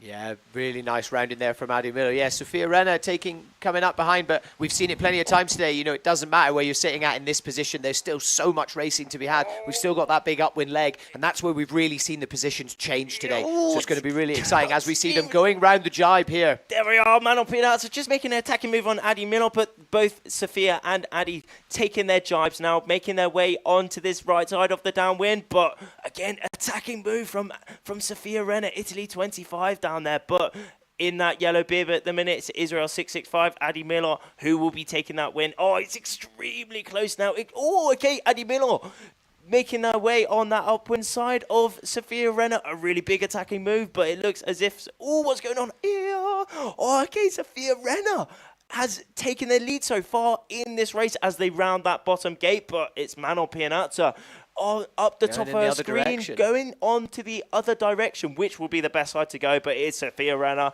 and Adi Miller really cranking up onto this left side in a minute. But Sophia Renner, she was actually third in this race at the minute, but she is really taking the lead here, really taking the lead. Yeah, Sophia Renner, she's seen success before in the upwind. As I said, this is where positions are really going to start to change as we come round that bottom mark. Manon Pianazza choosing to go round the other end of the gate as we see Adi Miller, both girls going for tacks there. Which one's going to come out? It looks like Sophia Renner is still going to be a little bit further upwind towards that mark, but struggling to get back on the foil there. Adi Miller already up and cruising. Manon Pianazza there on the other side, getting herself up and moving. This is going to be very interesting at this cross where both Manon,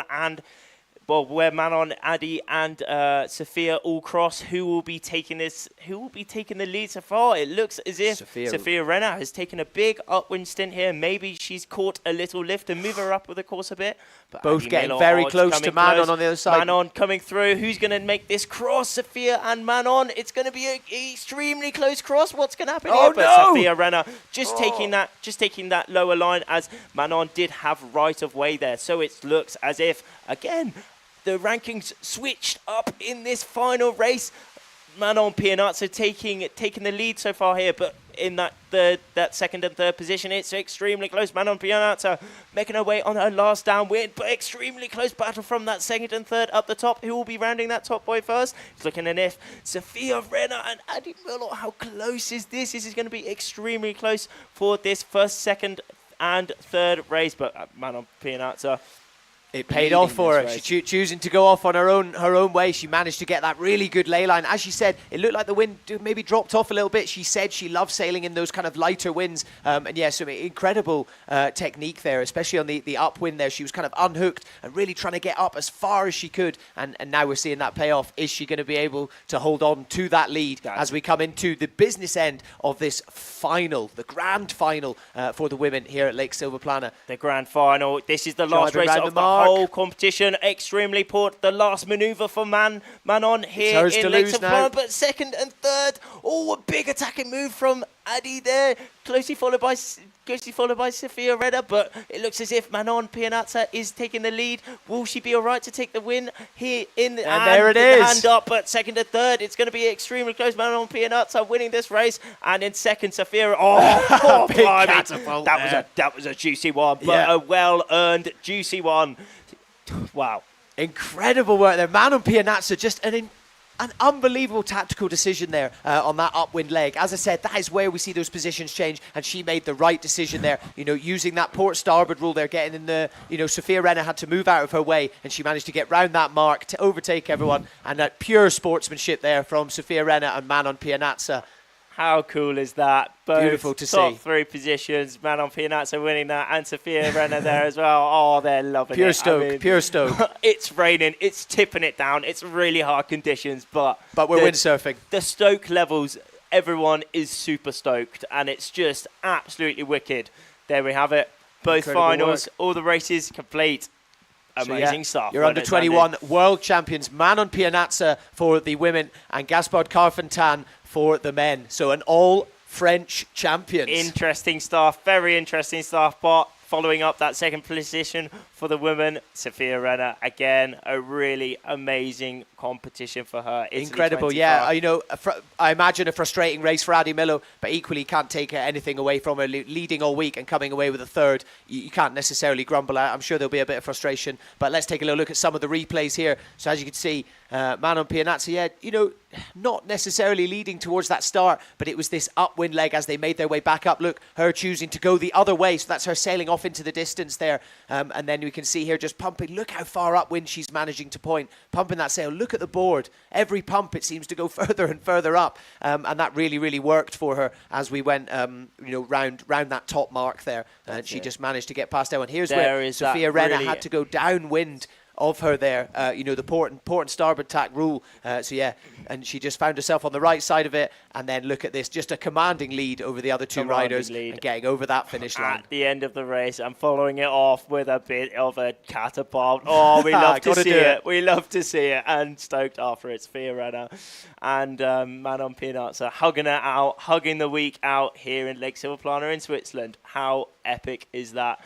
Beautiful. That's what we love to see, that, great bit of sportsmanship. We've talked about it a lot throughout the week. Once we get onto the water, the riders, once they're up and racing, the sails in their hands, it's all every rider for themselves. But as soon as you're not racing or back on land, everyone is one big happy family. Everyone's all friends. And it's great to see that sportsmanship there at the end, and this is a huge event for them. There's a lot of pressure behind it. So great to see them, kind of embracing each other, as we get into the end. Amazing. Oh, absolutely awesome stuff as they make their way into shore. Into shore, racing is complete. Sophia Renner on our screen at the minute, picking up that second place overall in the competition.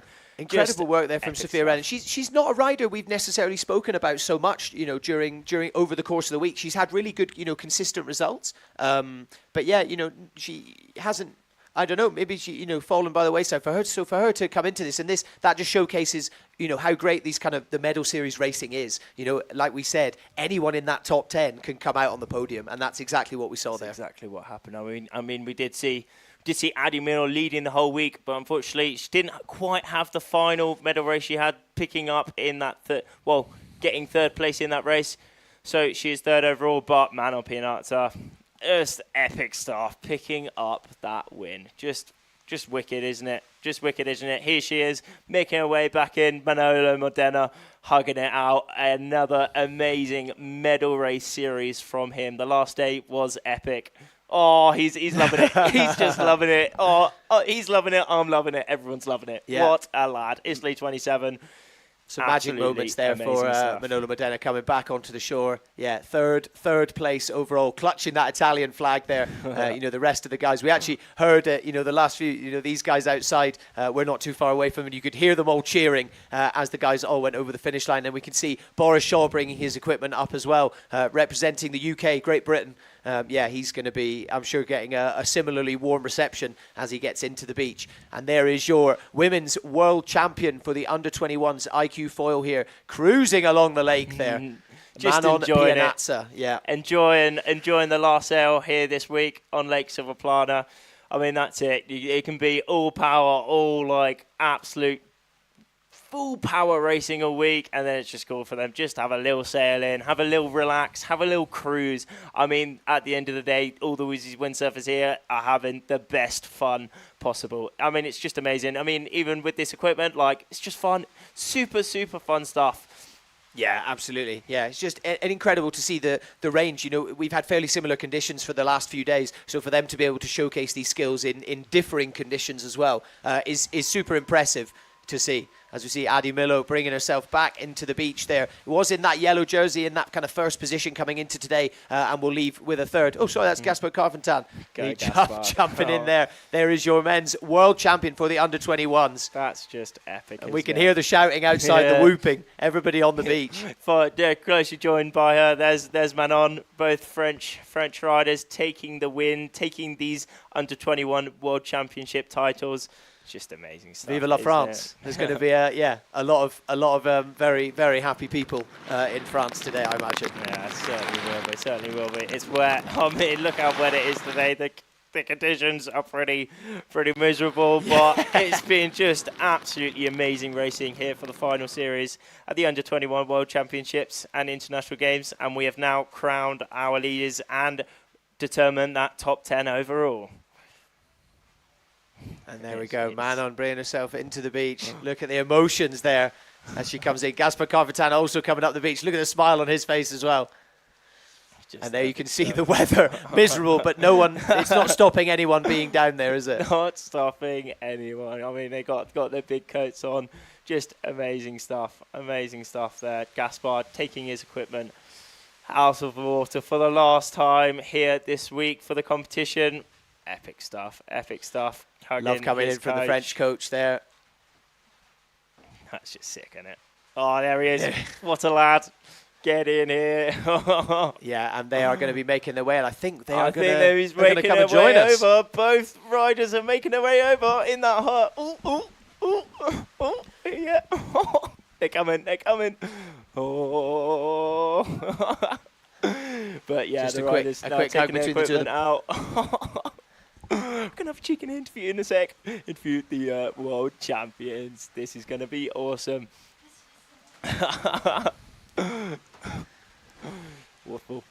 So, first of all, joining us, Gaspar Carventan, our world champion. How are you feeling? Yeah, it's really amazing. Congratulations. The conditions were so hard today. Yeah. It was extremely challenging, but I'm so happy to have won this one. It was so difficult. I didn't have my best start, but I managed to recover and to finish really strong on this one. So I'm super happy. Yeah. You've showed such a consistent performance, you know, throughout the entire week. How are you feeling going into today? I really didn't want to lose this one. Yeah. It was so important for me to win. I managed to have a really good week, and so the only option for me was to win this final. Gaspar, absolutely amazing stuff. First of all, the most mega congratulations ever from me. When you finished that finish line, what was the feeling? What was that feeling crossing that finish line? I was really stoked. It was really close with Boris. Yeah, so close. We could tell. I was not sure at the beginning to win this one, but when I turned my head, I saw that I was first, and it was really amazing. I just dropped all my gear, and I made a big splash on the water. Yeah. Yeah, we saw you. We had the drone right over you and looking on your face, and Yeah, you look so satisfied and so happy. It must be the best feeling. Yeah, I was really tired, but so happy. It did come down to that last reach, though, didn't it? We were watching at that gate. Both you and Boris extremely close, but you just getting that bottom really lane. Close with Boris. He had a very good race too. I think he's pretty happy about his day. This world champion for Boris, and it was a really good fight with him. Do you find So in the sick. because of the medal series and things, do you prefer kind of being up in that first position and sort of watching all the other guys race, or do you find, like we saw it today with Sophia Renner, she did so well in that quarterfinal and then kind of had that momentum and she kept finding herself doing really well, or do you prefer to kind of be able to sit back and wait like you got to do today? Yeah, both options can be interesting. Yeah. But when you are coming first, you are sure to have a medal at the end of the day, and Yeah. so that's quite good, I think. Takes the pressure off a little yeah, bit. it's So yeah. a little bit. It's less pressure, I think, to have the guarantee to get a medal. Yeah. But yes, sometimes it could be good to have some to have made some races before, because for me it was difficult. I didn't made my best start because it was the first start of the day Exactly. and I was not as ready as Boris and Manolo. So I don't know what I prefer to win the week and to be first. Yeah. But you can come back if you have already made the quarterfinal and the semi-final.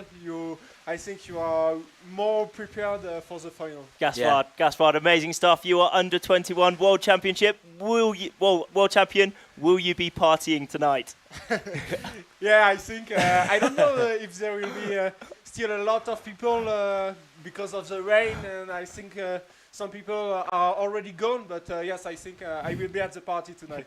Either way, congratulations. Great performance. It's been a pleasure watching you all week. Amazing stuff. Thank you very much. Best stuff ever.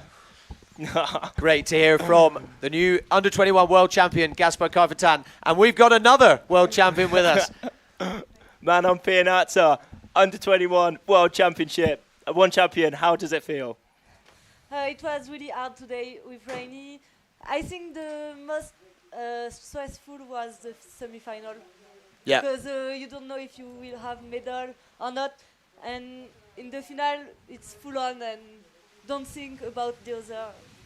Yes, it was cool. Yeah. Yeah. You want to try and, we were talking about it when watching you guys, you have so much pressure on you, but you want to try and drop that down a little bit and try and relax and just focus on what's in front of you, I guess. Yes, I had a really good start today, but the first reach was really hard and with windy. Yeah. So yes, it was complicated. So I tried to keep focus. And Yeah, exactly. And then this was the moment I think that changed for you. You decided to go off in that different direction. Yes. Can you talk us through that decision a little bit? Yes, during the downwind, I had a bad decision. I go too much outside, so I was third, and I decided to go at the opposite and to do only one tack, and Yeah. it's pay. You managed to do it, yeah, and you managed to catch Sophia Renner a little bit. She kind of had to go downwind of you a little bit, with the port and starboard, and then you managed to get round that buy so nicely. Yeah, incredible tactics. Yes, I was focused on Adimilo to pass her on the downwind, so I don't saw the Sophia. gate. Yeah. Yes, so Yeah. yes.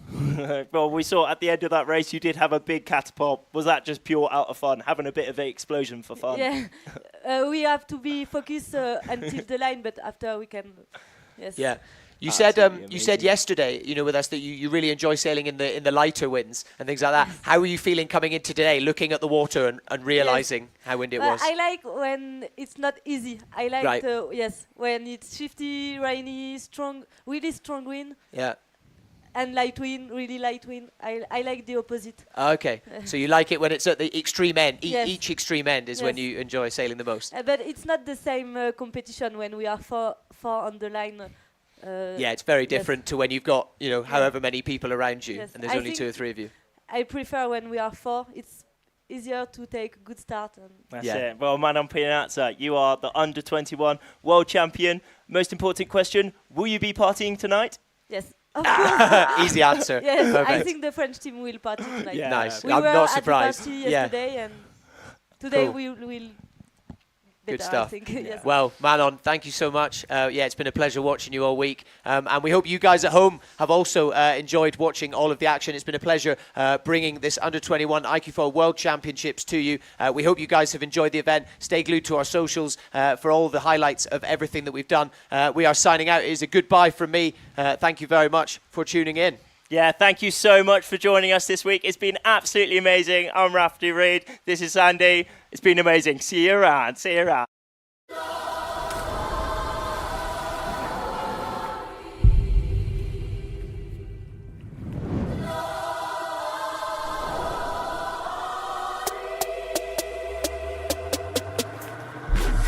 Get down in the car, one time give it all, bust it open hard, let me see you drop.